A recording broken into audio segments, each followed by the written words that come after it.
This is the Iowa Weather Report for Sunday, August 3rd, 2014. And now our first look at the 0Z GFS model run. At 1 p.m. this afternoon, we still have a trough beginning to lift a little bit out across the Great Lakes in the northeast. What else is new? That's been the case pretty much the last week. We have a disturbance over the southwest that's sort of enhancing the monsoonal flow down there. You'll see why when we get to our watch warning map. Today's routine: morning sunshine, afternoon clouds, could see an isolated shower or storm, highs in the 80s. Monday, same story, sunshine, afternoon clouds, a chance of showers and thunderstorms in the afternoon. Most places will remain dry, although Monday it could be a little more places may get some rain. Tuesday, we thought for most of this time we were going to have some rain moving in. Now Tuesday, most of the state looks to be dry. And that's because of this system off the Carolina coast moving northeast. That is Tropical Storm Bertha.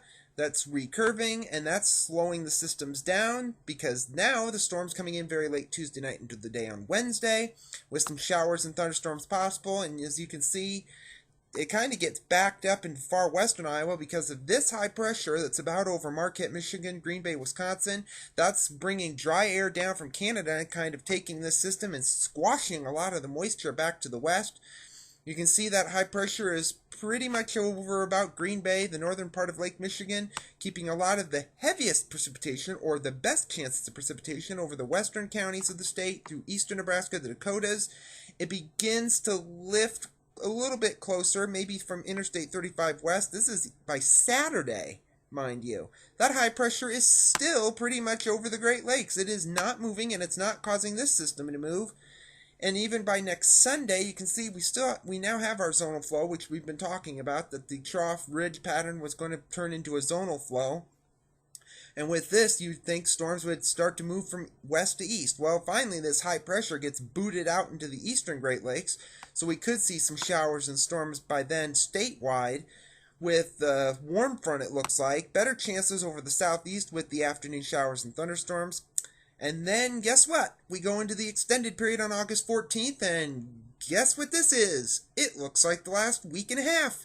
Ridge over the west, trough over the east, northwesterly flow, and that would mean several systems dropping in from the northwest. Now, unlike this last northwesterly flow where we had a lot of dry air and very little precipitation, this one would at least bring some storms down. We'll see if this continues or if it goes back to being just a dry northwesterly flow. Even at the end of the forecast, what does it do? It flattens back out again, but it looks like another pool of cool air is about to dump back into the country once again. You can see that with the system over the northern part of the country that could dive southeastward.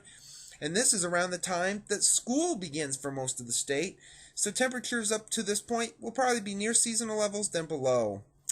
Satellite image from last evening. Monsoonal flow over the west being enhanced by a disturbance over the south and west. Some clouds and possible storms over the northwest, a few over the midwest, and some over the east coast. The watch warning map from last evening. As we said earlier, the reason that there's a lot of flash flood watches in the southwest is the monsoonal flow interacting with the disturbance, so a lot of heavy rain where they do need it, red flag warnings where they also need rain, but looking at the precipitation for the next 5 days, the northwest is not going to get a whole lot. They'll probably get a whole lot of lightning, which is not what they want. Around here, we could see upwards of maybe an inch or so, maybe a bit more. The heaviest would be along the Carolina coast, where up to 1 to 2 is possible.